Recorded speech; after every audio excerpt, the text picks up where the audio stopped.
Okay, if we go 5 or 10 minutes over today? Yeah. Okay.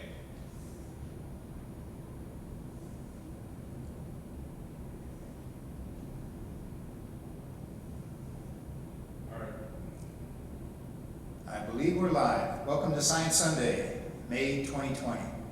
It's raining pretty heavily outside, but we're inside here and hope you're doing well at home as well too. Typically, we've always hosted a science slam in May, but it didn't seem to be very easy to pull that one off this year.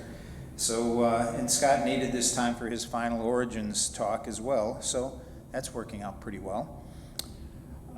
Going forward through the summer is an option for us. We might expand our topic range into maybe civics and history, but haven't really decided yet or heard back from the church in terms of exactly what they're looking for and hoping that we'll do, if anything, for them. As I understand it, 2 weeks from now would be the first Sunday in June, and that's also the annual meeting at DuPage UU Church. And so we will not be presenting at that time. I think there are other activities planned that I'm not really fully aware of, but we will not have a Science Sunday in 2 weeks, and we will get back to you and let you know more about when we will be having Science Sunday and what we'll be doing for that. We'll keep you posted. If you want to get some emails telling you about what's coming up and you aren't sure how to find out, you can always look on the church website, or you can send an email to me at 19mike55@comcast.net, and I'll add you to our email list, 19mike55@comcast.net. So we thank, as always, the DuPage UU Church for their sponsoring of our Science Sunday activities, providing us the physical space and the psychological support that supports our search for truth and meaning. We feel like it meshes very well, and we're happy that you're here at home watching and enjoying what we put out. We've had typically somewhere in the range of 160 people viewing these, so that's pretty supportive to us. That's energizing to us, and we're willing to keep going through the summer and move from there. One thing I wanted to say was that this year has been kind of an emphasis on the origin story, and Scott took that and ran with it, and it started from this book called Origin Story by Dave Christian, and we've talked about it a few times, in which many cultures, many religious groups feel like they have a planned an origin story that describes where they came from, where they're going, why they're doing what they're doing, and the power that provides to them can be pretty important. So the discussion topic gets to be, how important is an origin story to humanists or people that tend to emphasize science? And so that's been a lot of the emphasis of Scott's talking, why there's an origin story, what it is, how awesome we feel like our origin story is, and I think that's an emphasis of today's closing by Scott. So without any further ado, I do recommend this book, Origin Story, A Big History of Everything, and you can even hear him talk on YouTube channels and so on. David Christian, and he was a co-founder of the Big History Project. So I recommend that as some back discussion of what we've been bringing here over the course of the year. And with no further ado, I'd like to bring up Scott, and we'll start with his final origins talk. Thank you. Thank you, Mike. Welcome, everybody. I'm a little shorter than you, so I'm closer to the microphone. I don't know if you need to adjust anything for that, Steve, but sounds okay to me. So today, as Mike alluded to, I want to wrap up the topic I've been delving into for the majority of this year during the second Sunday, Science Sunday, and that is origin story. According to what Mike said, and it is consistent with my recollection as well, the idea was to present the best origin story that we know of. And it could have taken many different forms. It could have been an origin story full of wondrous, magical events and whatnot, but it tended, it actually, in the event, it ended up being different. And I'll have quite a bit to say about that at the end of today's presentation. I want to start off by saying that I welcome all of you who are seeing this online. It's a shame that I can't see your smiling or scowling or questioning or wondering expressions here live today, but I'm sure you're out there, and if you have questions or comments on many of these slides at the top, you will see this email address, and I will periodically be checking that email address from my handy-dandy smartphone. So if you've got questions or feedback, both during this talk or afterward, feel free to submit an email to that inbox. This slide actually has a visual pun in it, and I'm curious if any of you spectators can decipher the visual pun. If so, I'd be happy to hear from you in email. This whole Origins talk has been about, this series of talks has been about some of the big questions. How did we get here? Where do we come from? How did everything else get here? What's the origin and fate of the cosmos? What's our fate? What's the purpose of humanity? How do we fit into the big picture? How big is the universe? These and other big questions occur to most people most always during their lives. I assume that there may be some people that have lives that are so beset by hardships and toil that they don't have much time for philosophical contemplation. But hopefully most people have wondered at least some of these questions. And throughout the ages, there have been all kinds of origin stories proposed to explain some of these mysteries about how we came to be and what we are and how we relate to the cosmos. In general, they are divided among different axes. I like to think about things in sort of a three-dimensional space of potential possibilities. And these three dimensions might be, for origin stories, distinguished by an axis of natural versus magical, cyclic versus one shot, one universe, one time, and that's all she wrote. As opposed to a cyclic universe, which comes and goes, and another universe may succeed this one, others could have preceded it, or alternatively, there could be a multiverse of eternal generation of universes from a kind of background field of potential. The other and final axis that's possible is the universe is unchanging or it's dynamic.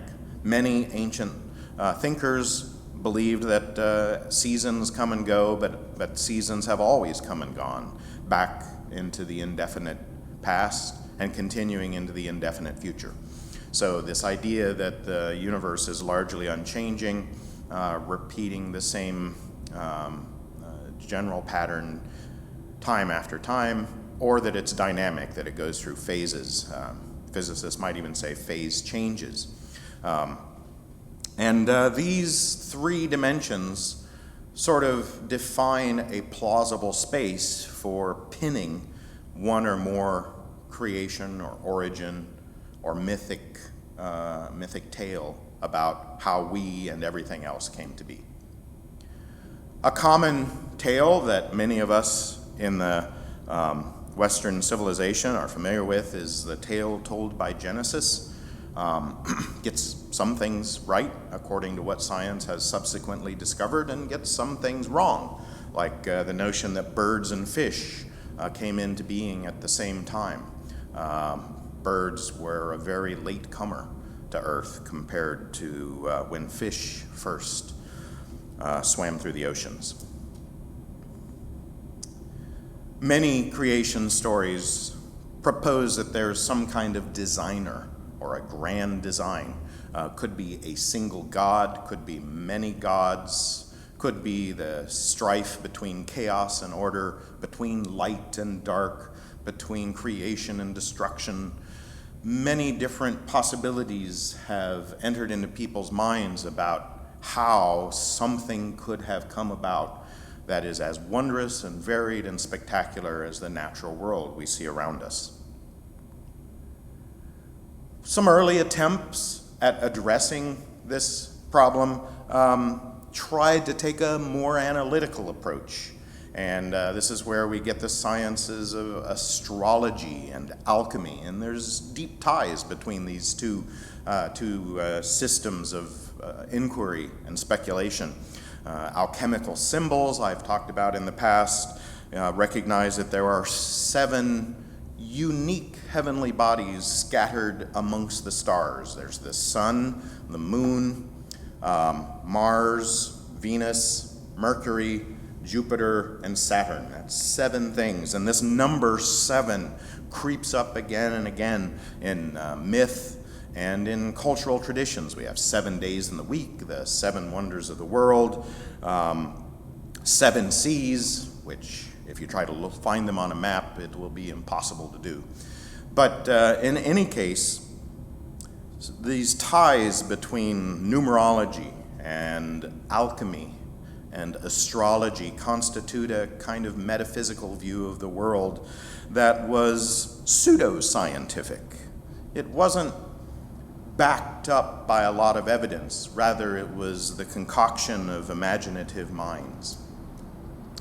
But these pursuits, numerology and its relationship to mathematics, alchemy and its relationship to chemistry, and astrology and its relationship to astronomy, were the progenitors of some really substantive sciences that have led us to deeper understandings of a more plausible origin story. Alchemists are proverbially in search of something called the Alchemist Stone, and the idea was that the stone would perhaps grant eternal life or turn base metals into gold. The idea being that the sun was perfection and it was golden, and so gold is the perfect mineral, and maybe there's some fluid or object in the universe that can transmute ordinary imperfect things into perfect sun-like things. One of the other attributes ascribed to the sun was that it was eternal, and so gold and sunlight were identified with eternal life. And so the Alchemist Stone wasn't just a means of transmuting mineral prospectively, it was also a way of granting eternal perfection. None of that came to fruition. It could have been true. It could have been the case that there was such a device available to us in the universe that would transmute minerals or grant eternal life. And that's a point that I want to stress again, and I will bring it up in my closing words, is that these speculations could have been true, and evidence would have borne them out. But when it comes to looking for evidence, eventually these pseudosciences transitioned into the sciences that we're familiar with today.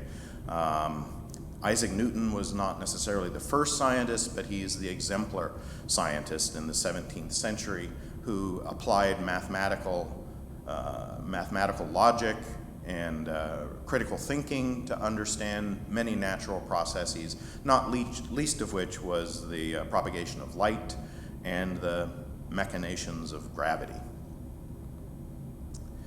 Since Isaac Newton's time, scientists have built a cogent model of the way the universe came to be and the way it exists and evolves through time. This image cuts off, it starts at the Big Bang, cuts off at modern times, or at the birth of Earth, actually. This red line here signifies when Earth and the sun came into being, and there have been about 4 billion years since that seminal event.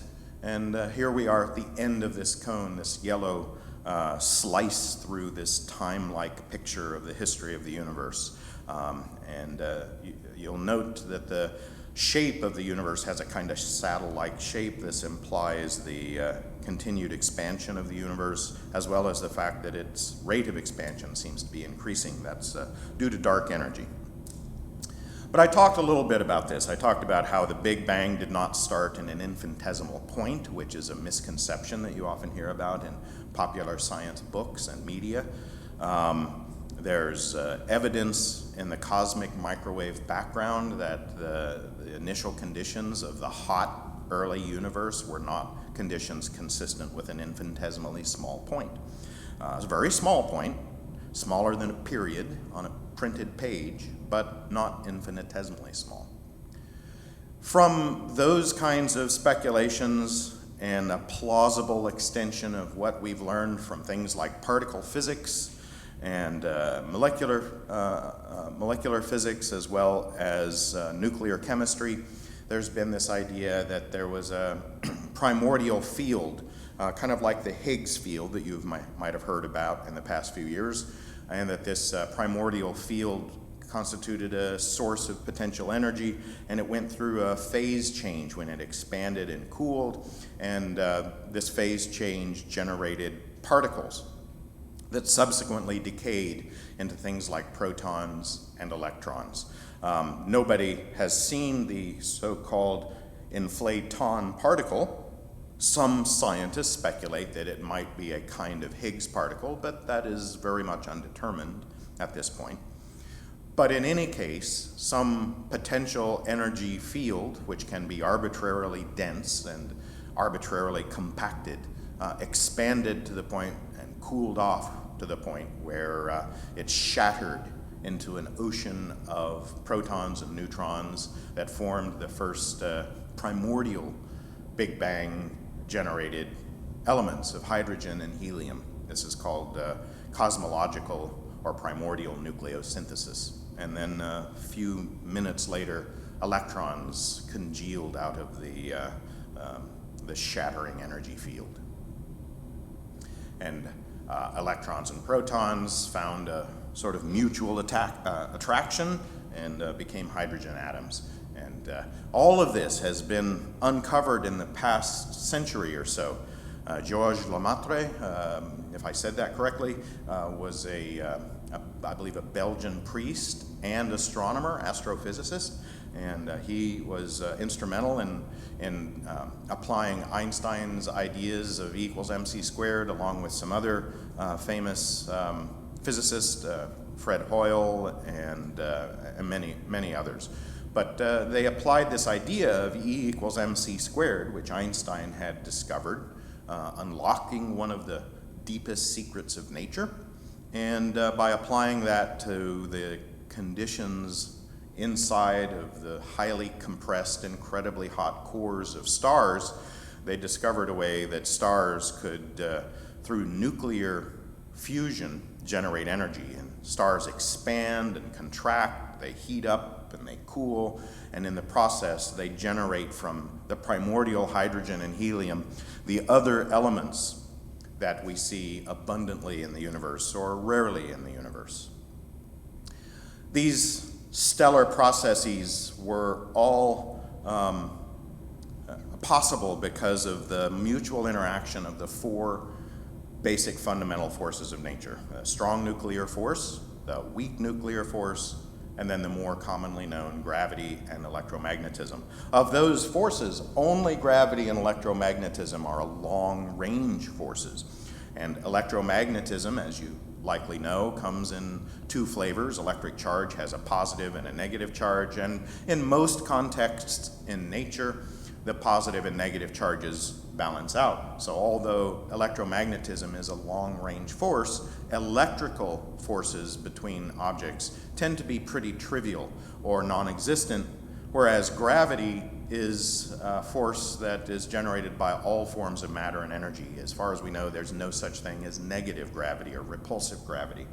So gravity tends to pull things together. It pulled together the gas that became stars, and it pulled stars together into little island universes known as galaxies. It could have been true that there would be only one galaxy in the entire cosmos.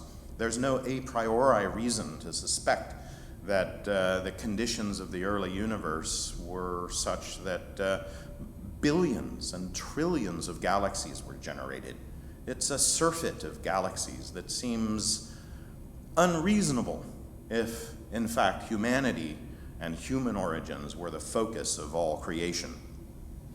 We exist in one sort of mediocre galaxy of medium size in an ocean of countless others, some of which are far more beautiful and energetic, many of which are larger than ours. This is a picture of one particularly lovely galaxy called a barred spiral. You can probably understand why that name is there, and it's interacting with a galaxy that is relatively nearby, pulling stars mutually between them in a sort of bridge.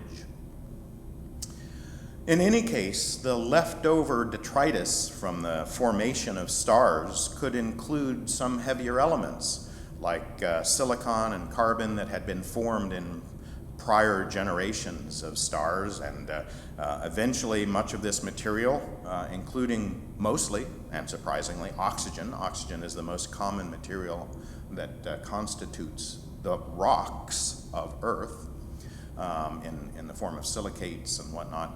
But eventually, planetismals formed in the leftover swirl that accompanied the formation of stars. And in the case of the Earth, a planet about the size of Earth and a planet about the size of Mars collided about 4 billion years ago, and much of the lighter material was blasted into space and subsequently coalesced into our fluffy little moon. Some fluffy, lightweight material was left behind and became the thin crust of the Earth, including fluffy things like granite, which is much less dense than basaltic minerals that otherwise constitute the bulk of the Earth. The point here being that were it not for this fortuitous collision, perhaps the crust of the Earth would have been so thick that plate tectonics and volcanism would have been significantly inhibited. And as we'll see in a moment, volcanism and plate tectonics are part of the story of a plausible environmental background for the generation of the first life. Fortunately, 4 billion years on, the Earth and the Moon are clement places, and part of that wondrous life-supporting property of our planet is because of the action of life in generating the oxygen atmosphere that we depend upon. The early Earth was a hellish place. The first continents agglomerated from volcanic island chains, and there was atmosphere rich in methane and sulfur dioxide, a choking, stifling, melting kind of atmosphere that would have been incredibly unpleasant, but we can visit it in our ship of the imagination that we've been using throughout these talks. We see here an artist's depiction of what the Earth might have looked like 4.5 or so billion years ago, when it was during something called the Hadean period, literally the hellish period of Earth. One of the great mysteries of our origin story is how life came to be. Charles Darwin speculated that life probably first arose from some chemical and geochemical reactions in some warm little pond. Turns out that is, in fact, plausible. That the specific chemistry associated with natural clays that were generated through weathering and wetting and drying cycles due to the tides and other weather phenomena might have set the stage for some of the molecular chicanery that went into the generation of living things, of molecules that reproduced. Certainly another very tantalizing idea about the origin of life has to do with these alkaline vents in the bottom of ocean ridges, 100 miles or so from spreading centers where the crust of the Earth is breaking apart and spreading apart. And you go 100 miles or so away from one of these spreading centers in the Atlantic Ocean, and you'll find these kinds of things. This one's called the Lost City, and these chemically rich plumes of mineral from the deep earth. You can think of them as volcanic gases spewing out of cracks in the Earth's crust. These volcanic gases are alkaline, hence alkaline vent, and they encounter the slightly acidic seawater. And when you get an acid and a alkaline coming into contact, it can foster some very dynamic chemistry, the flow of protons, namely. And interestingly enough, proton flows are the backbone of the metabolic processes of every known living thing, even things which rely on photosynthesis. They use photosynthesis to energize electrons, and those electrons then power proton pumps. So protons are a more primitive metabolic pathway for molecular energy generation and liberation and conversion than are electrons. At some point, something that we have no idea how likely or unlikely it was, something happened where archaea, which is similar to bacteria but with a slightly different chemistry for its membrane and whatnot, an archaea consumed a bacteria, and neither of them perished in the process. They formed a kind of symbiotic relationship that became the first composite living cell. And we call such composite cells filled with organelles like a nucleus and chloroplasts and mitochondria. We call those things eukaryotes. So this idea of the last eukaryotic common ancestor. Every multicellular organism on Earth, from plants to slime molds and fungi to human beings and every other animal, can trace a lineage back to this fortuitous event where a archaea consumed a bacteria. And prior to this event, bacteria and archaea had been living a chemotropic lifestyle, metabolizing chemicals released from geologic processes for 1 billion years or more on primeval Earth. This picture indicates the kind of cycle that drives what I call the engine of evolution. Adaptation to some environmental stimuli, whether it's geologic or climatic stimuli, or even the stimuli due to the other living things in an ecosystem. Some adaptation provides a survival advantage or a reproductive advantage, an adaptive advantage. And then that adaptive advantage may in turn lead to a population explosion or a degradation of local mineral resources of some other sort of environmental change. Well, that environmental change leads to selective pressure. Now the environment's different. I need a new adaptive advantage.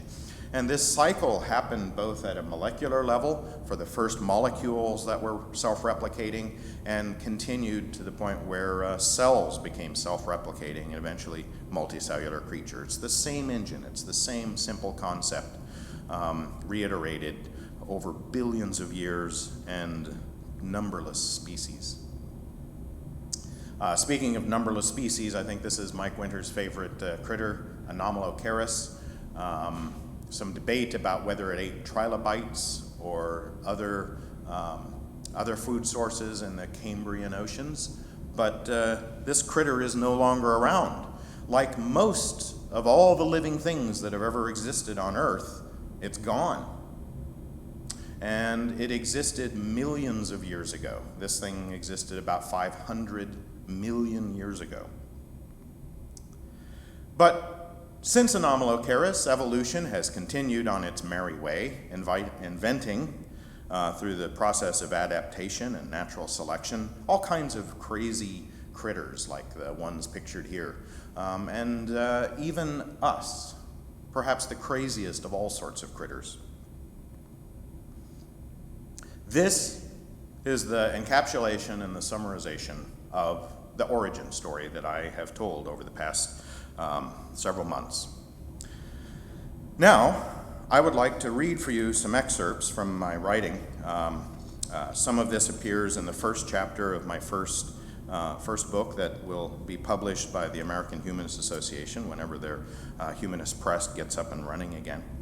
The first two books have been completed, and I'm working on the third book, which deals with life. The first book deals with cosmology and astrophysics largely. The second book deals with the microcosm of particle physics and quantum mechanics. Anyway, so here's what I have to say and think about. It could have been that one or more of the creation myths that humans have dreamt up over the past many thousands of years might have been true. It could have been, as some Hindu traditions imagine, the earth was suspended on the backs of elephants. It could have been that gods and titans battled in ancient days and left their marks all over the world. In accord with Abrahamic religions, there could have been a global flood that wiped out nearly all living land animals just a few thousand years ago. Or birds and fish could have arisen from nothing except magic on a special day of creation. It would have been amazing to discover that the earth was smack dab in the center of a fairly limited universe, one in which stars were pinholes in the curtain of night, and the planets were pushed around along strange trajectories by super beings meandering through the firmament. The earth could be supported on the backs of elephants, the Milky Way could have been the nurturing milk of a creator mother, or any other prospective stories that could be true. If any of these things were true, there would be copious evidence. The evidence of magical creation would be obvious, as would humanity's centrality to the order of things in the universe. It seems reasonable to me that the fingerprints of the gods would be on every mountain, inscribed in every flower, and their names and proclamations would be spelled out in the language of starlight. Credit would be granted where credit's honor is due. There would be no ancient rocks billions of years old. There'd be no fossil creatures, no dinosaurs, no transitional fossils showing the slow crawl of life out of the oceans, or the way feathered dinosaurs took flight and evolved further into birds. There'd be no fossils of heaping bacterial colonies that had the globe to themselves for 2 billion years. It would have been easy, presumably, for a cosmic magician to leave evidence of miracles and wonders everywhere. People have gone looking, and many expected to find just what they sought, copious proof of what they'd been taught. But nature, ever the arbiter of truth, disappointed these hopeful acolytes. Instead of finding a universe filled with magic tricks and the footprints of gods, they found something far more astounding. Those truth seekers who were able to overcome their pre-existing biases, and some few who hadn't many to discard in the first place, found a cosmos of wonders. In this cosmos, our cosmos, 4 forces of nature and a small menagerie of fundamental particles turned out to be sufficient to explain everything they beheld. But the ways in which these fundamental things could combine were and continue to be astounding. Complexity arose and variety was generated, is being generated because of the emergent properties of first chemistry and then geology and meteorology, and at the pinnacle of natural complexity, life itself. The universe built upon a simple foundation. It's a great maelstrom of self-generating and self-perpetuating creation, destruction, evolution, and variation. It is filled with wonders we cannot conjure up out of poetry, mythology, and human imagination. It beguiles us with accessible beauty, such that nearly every question we've ever cared or dared to ask, or place we've cared to explore, presents us with a self-consistent, comprehensible, and decidedly non-magical solution or vista. Still, it eludes us by virtue of extending across majestically awesome scales of distance and time. It is ample enough, old enough, expansive enough, that it escapes the grasp of our hands and indeed our imagination. The only way we can learn about it and discover nature's multitudinous wonders is by reveling in it, playing with it, witnessing it, experimenting on it, observing it, and seeing what lessons the universe has to teach. The world might have been otherwise. It might have had disconnected parts and encompassed many mysteries, not just unexplained, but fully unexplainable. We are fortunate not to have that sort of universe, one constructed according to the caprices of magical beings where everything is subject to sudden and unexplainable change. Instead, we inhabit a universe that is complicated but orderly. Certainly, it is unknowable in every detail, but that's because of how small we and our capacity for collecting and storing knowledge are, not because of any inherent chicanery. We must be humble enough and pay attention to nature's lessons, some subtle and elusive, some grand and ostentatious, and relegate our groundless speculations, prejudices, and fantasies to their rightful place, that of historic, cultural, and social curiosities, little baubles of imagination that have always had more to say about our own chauvinism and prejudices than about the real world. If you're truly curious about the origin of the universe, of species, if you wonder about the mystery of other worlds and possible futures, the only sure way to separate fact from fiction remains, as always, the methods of science. It could have been different. It's not so difficult to imagine. Indeed, a majority of human beings who've ever been, and many who are alive today, have used imagination to conjure up a profoundly different sort of universe than the one we verifiably occupy. Imagination has given us, to name a few things, unicorns, dragons, Adam and Eve, the gods of Mount Olympus, Harry Potter, original sin, heaven and hell, eternal life, and the Jedi Order. Imagination is, perhaps, the most valuable mental tool humanity possesses. Imagination lets us leap from the known to the unknown, but some leaps can hurl us into ignorance and superstition, while others propel us toward greater insight about what is real and true and not, indeed, imaginary. It's fine to use our imaginations to make up fun stories, including allegories and parables. However, it imperils us all when imaginary explanations and descriptions of reality are taken too seriously. I enjoy a good fantasy.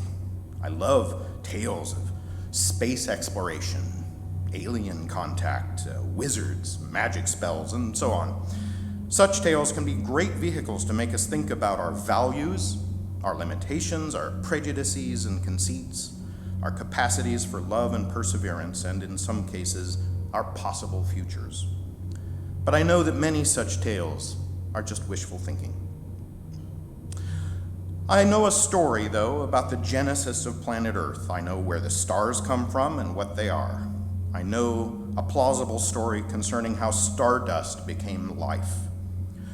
Boundless evidence has convinced me of the truth of this story, of how simple molecules and cells became trees and dinosaurs, lobed fish, and eventually Homo sapiens.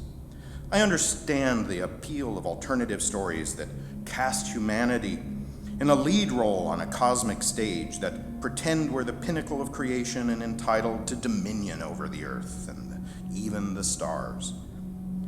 How marvelous it would be if we were indeed the chosen few, living beings who were lords of the cosmos. Seriously, I understand the appeal of such tales. As a powerless child, I was entranced by such stories. But the story I believe that I've learned as an adult is the one that traces the family history of each of us all the way back to supernovas and the Big Bang. I believe this story because, unlike numerous other Genesis stories, it is supported by abundant evidence from many different fields of study that always converge on the same answers, many of which I have had the pleasure of sharing with you. Everything, everywhere, is emergent from a substrate of matter, energy, and exactly 4 fundamental forces that bind and intertwine them.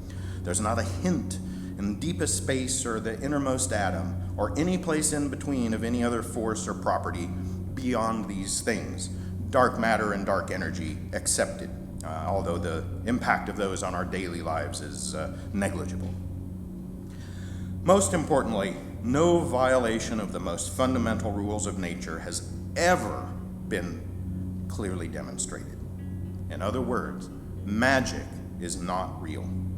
The natural world is all that is, and it is, astonishingly enough.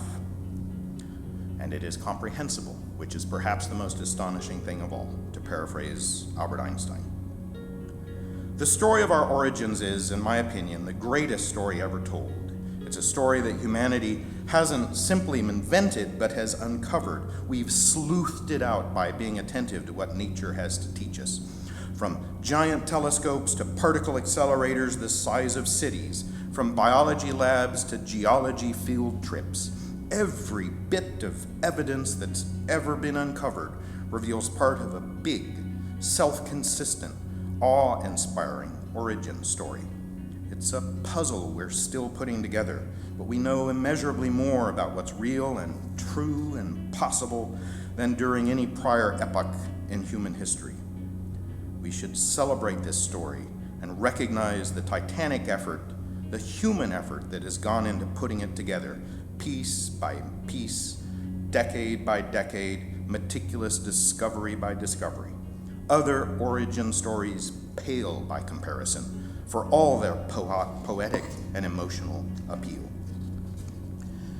We can pick and choose from our origin stories, and everybody does. However, we don't get to pick our science. We cannot discard uncomfortable truths. And it's more than just unwise to ignore accumulated knowledge regarding the natural world, from biology to climate. It's potentially deadly to do so. There are people in every society who seem to take a perverse sort of pride in being opaque to the light of reason. The adulation of ignorance and the praise of anti-intellectualism are dangerous.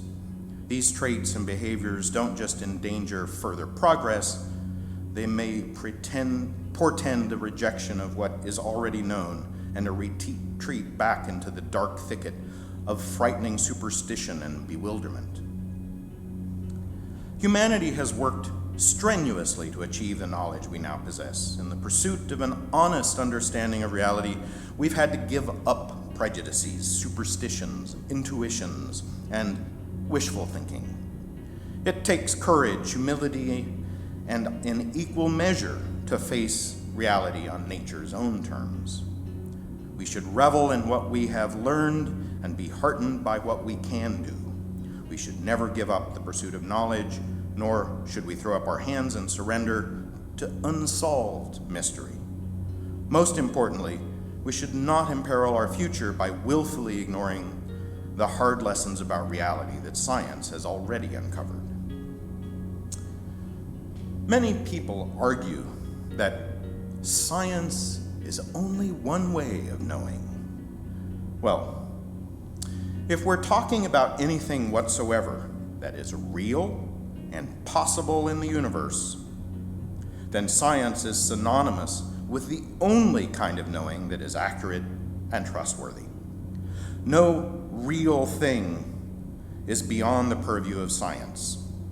Note that this does not imply there cannot be new things or unexplained things, only that such things are still within the realm of the natural world and the world of reality and the world of science. If it's real, there's a science about it.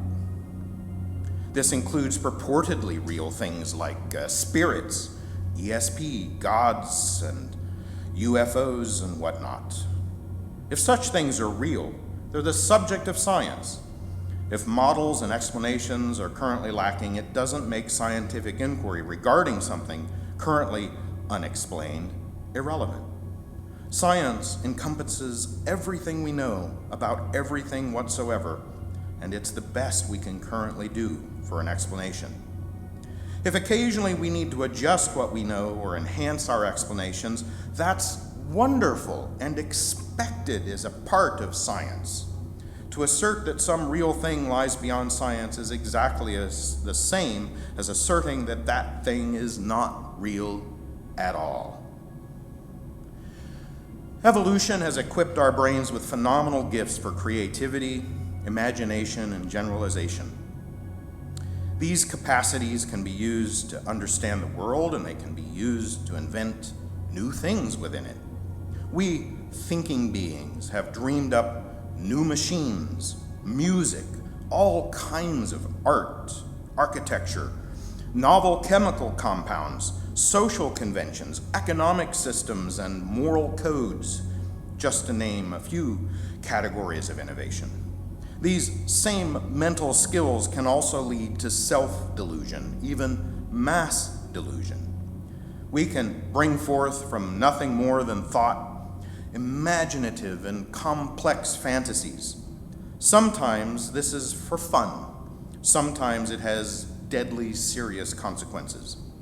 Some might conceive themselves and others and convince themselves that certain fictions are relevant to the natural world or are useful for judging other human beings.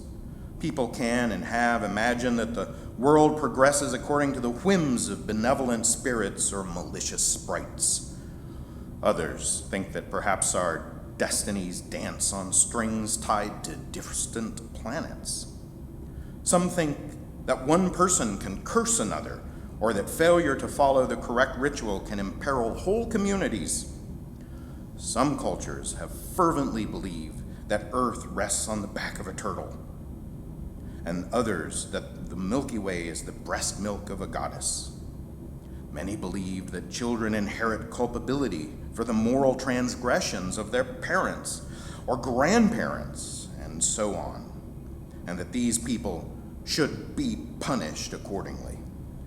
More people than that believe that the soul and the body are distinct things, and that privations and tortures of the body or the spirit does not translate to harms of the other, and may even benefit it.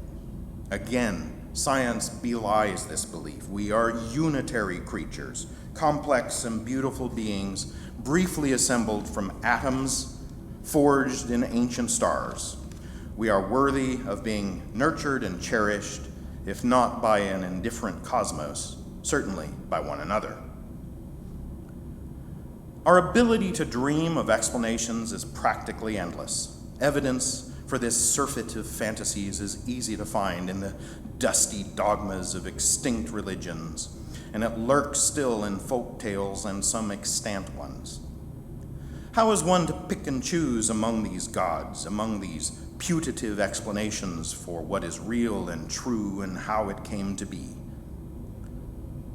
Perhaps the best we can do is argue, try out different things, and appeal to universal human needs, vulnerabilities, and capacities. Perhaps we can defer to the evidence of nature. As regards explanations of what is real and true, the choice is easy.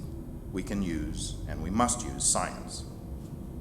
Science and its methods are the best way ever to ever more closely approach a perfect description of reality and an explanation of all of nature's processes.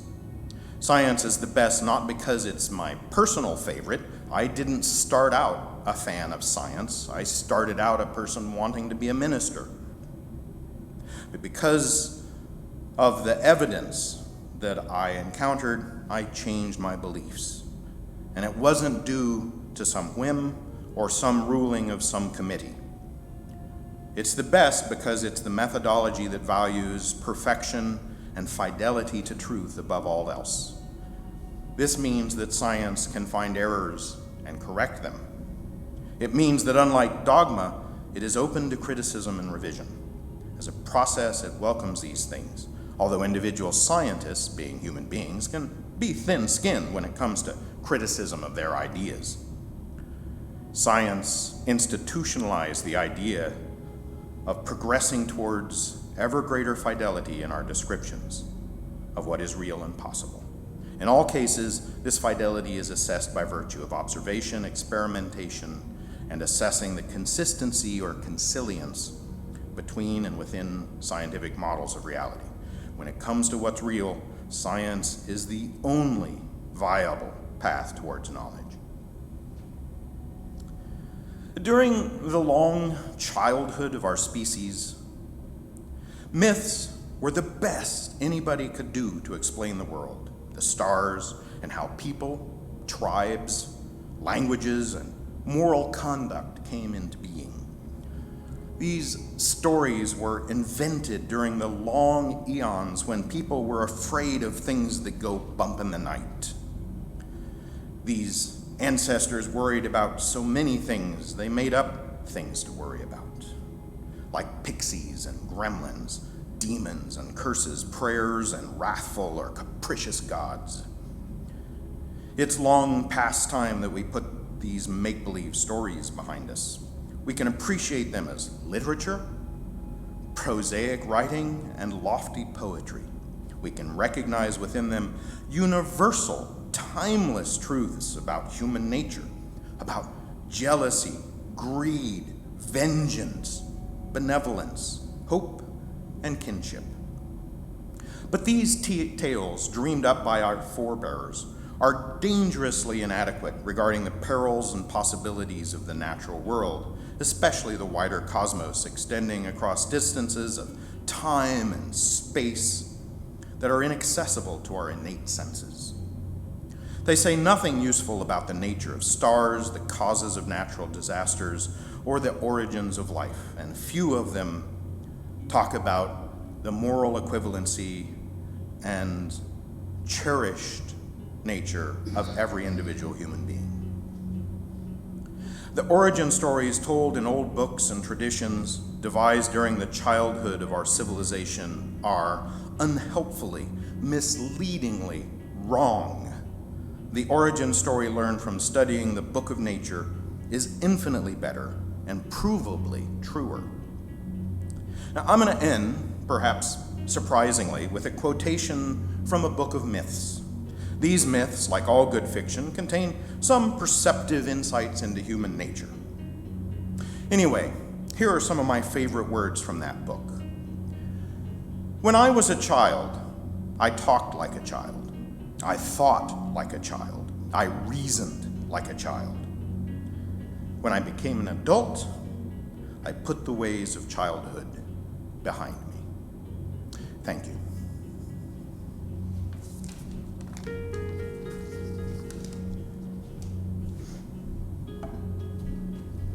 Mike will come up. He's got some questions, I think. He's prepared. Thank you, Scott. That's wonderful. Yep. That most of that was from your book, Yeah. and this last little bit was just an add-on towards the end, just for clarity. Well, about a third of it comes from the first chapter of my first book, and the rest of it is scattered throughout other books I'm writing. Some of it is material I have yet to fold into the book that I'm writing about life. Okay. It's poetic and wonderful. Thank you. That's nice. Thank you. Yeah, I think that, like I said earlier, this all kind of started out, this whole origin story, because it seems so important to so many people.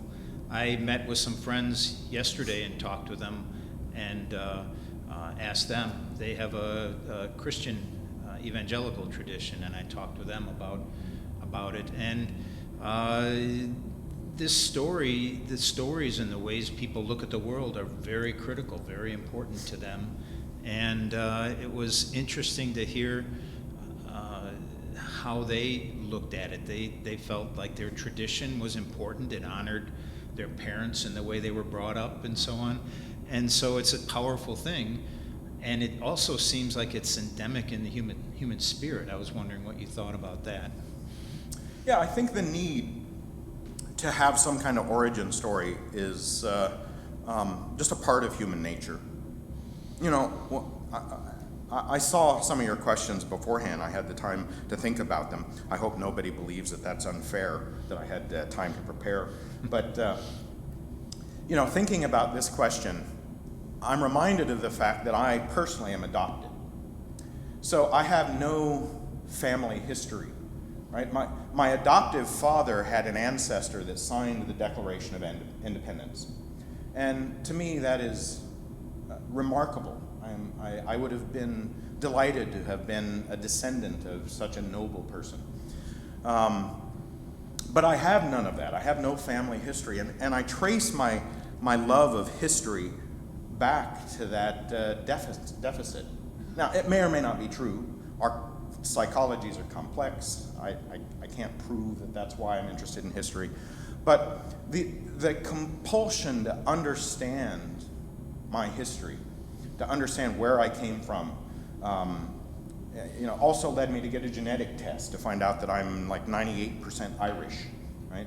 And that compulsion to understand who we are and where we come from is something I think all people share.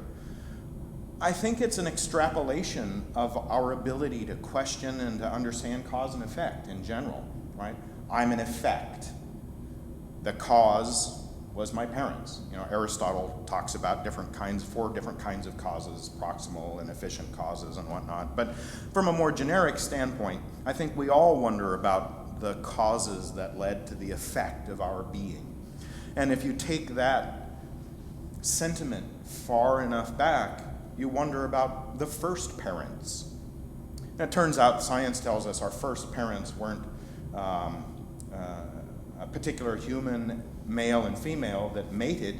There is this idea of mitochondrial Eve and Y chromosome Adam, but they were not people who lived in the same epoch or ever met. But instead, our lineage, if you trace it back in time, we are in the inheritors. We are the offspring of living beings that first came to life billions of years ago and were just primitive little cells. And that story is got far more appeal, and it's a far more intricate tale than just the idea that there were an original two people.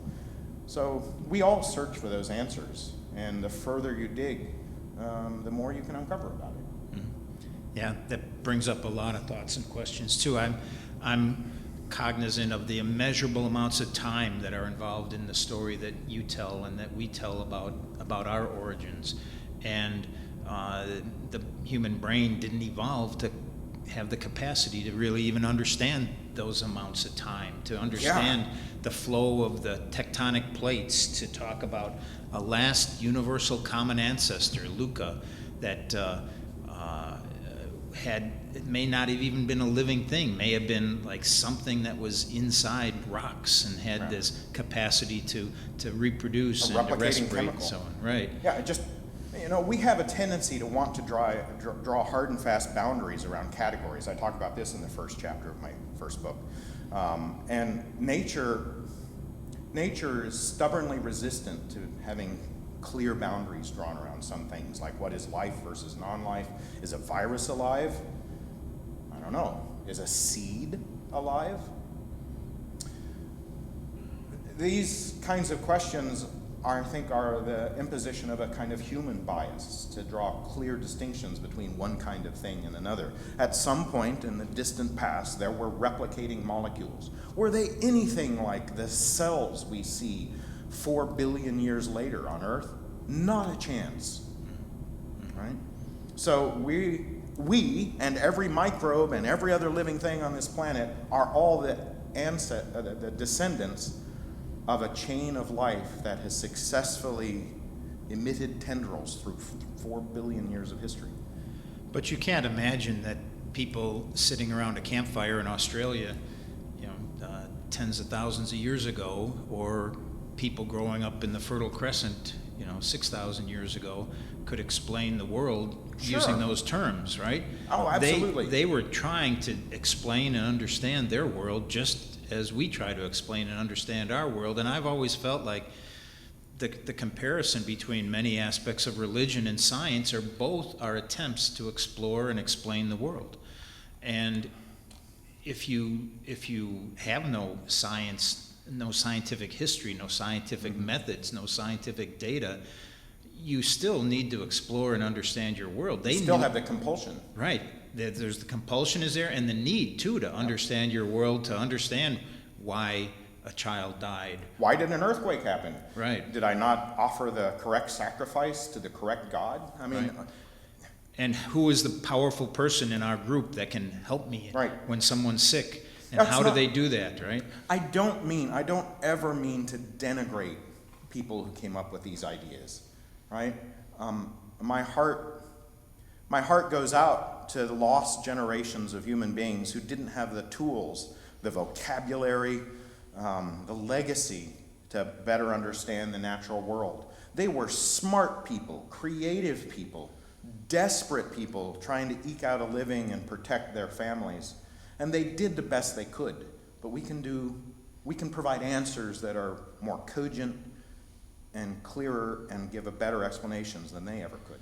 Right. And when you had a good harvest, you needed an explanation for why. Right. When you had a bad harvest, you needed an explanation for why. When you were blessed with a bountiful production of beer that year or something like that, right? What you we had a all great hope for. party. Yeah. Right? And so some of those we like to keep up, right? Yeah.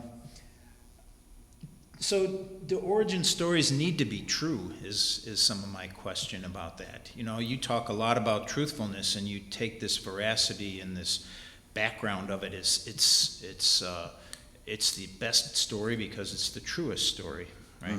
And I would imagine that there'd be pushback from people that say, you know, you call it true because it fits in with your worldview and so on. And other people would say, but there's a truth beyond all that, or whatever. But I'm interested in what you think about those kind of things. Well, the first idea I have about that is that I don't believe these things because they comport with my worldview. I've adjusted my worldview to accommodate things supported by evidence, right? One of the things I've talked about previously in Science Sunday, and I write a bit about in my first chapter of my book, my first book, is the idea of a scientific disposition. And I think one of the necessary components of that is humility, right? I hope it doesn't come across as arrogant to say that I know how stars work and I have a plausible explanation for how molecules became living things. I hope that doesn't come across as arrogant. I don't feel entitled to this knowledge. I never came up with it. I didn't dream it up myself. I've learned it from people who spent years of their lives and buckets of sweat and toil to uncover these mysteries. And the humblest thing I can do is just pay attention to what they have to say. So it's not about my worldview casting its mold on the world I see. It's about paying attention to what lessons nature has to teach. And I think so many scientists, as they came up with new concepts and new creations, new thoughts, new ways of explaining things, faced such severe challenges, maybe attacks, lack of understanding for what they had to say. You could be killed for what you thought, and certainly for what you said. What a barbaric notion. Any kind of mythology that supports the behavior of torturing or isolating or harming or killing a person because of an idea, it's hard for me to imagine anything more barbaric than that other than just random slaughter. It's just, it's so unethical, it's revolting and repellent. And so as all along our course of our humanity, people have faced those challenges and had to deal with that. I've talked with it about times, Michael Cervantes. People Right. have concepts and ways of looking at the world that then fan in the face, or they flout their thoughts in the face of the common thought, and then they get attacked and beat up for that. Nowadays, sometimes there's people say that science is acting as this great purveyor, this great collector of knowledge, not allowing controversial thoughts come out from there too. Some scientists do behave that way. You know, you see scientists, I've seen YouTube videos of famous scientists. That's one of the ways that I learn and keep up with current current discoveries. But every human being has an ego, and many science practitioners, individual human beings, have their pet ideas and their pet theories, and yeah, they go around looking for ways that evidence can comport to their preconceptions. You know, confirmation bias is something we all must fight, but as an institution, science is self-correcting. It may take a while, you know, but science, the self-correcting nature of the scientific endeavor is something that no other human endeavor has. Unfortunately, and heartbreakingly, that includes politics. I think political science could do a better job of devising mechanisms where our policies and whatnot could be more self-correcting, could be more of a feedback loop. But that's a whole other... Yeah. We talked 2 weeks ago a little bit about Lord Kelvin, William Thompson, who came up with the theories that just, his calculations, he was the most well-respected physics purveyor of his time, came up with calculations that proved that based on his calculations, which were not crazy because they didn't take into account other nuclear physics yeah. and so on. But he in his time said that the Earth could only be maybe at the most 100 million years old, which wouldn't allow Darwin the time he needed for his theories of evolution to occur. And also all the geologists were seeing striata and evidence of a much older Earth. One of the few times in history that biology has trumped physics, mind you. You know, biology's like, no, that doesn't make any sense. We've got evidence that stretches back way further than that, geologists and biologists. And the physicists said, no, that's not possible. But the biologists turned out to be right. And there was maybe 40 years of time where there were some initial fairly quick responses that tended to push back a bit about Kelvin, yet he was so powerful and so well respected that everything else was muted for quite a while until facts quite slowly, gradually evolved that proved it wrong. And one of the most competent deniers or provers of Kelvin's errors was Darwin's son. Oh, that's right. Yeah, I think George Darwin, if I'm right. I don't remember his first name, but yeah. Well, anyways, to me, there's so much more. We could talk for hours about this. I loved what you talked about, the complicated but orderly systems of nature, and you mentioned how Einstein's imagination and different imaginations of people, how science isn't just dry facts, it's imagining and viewing things.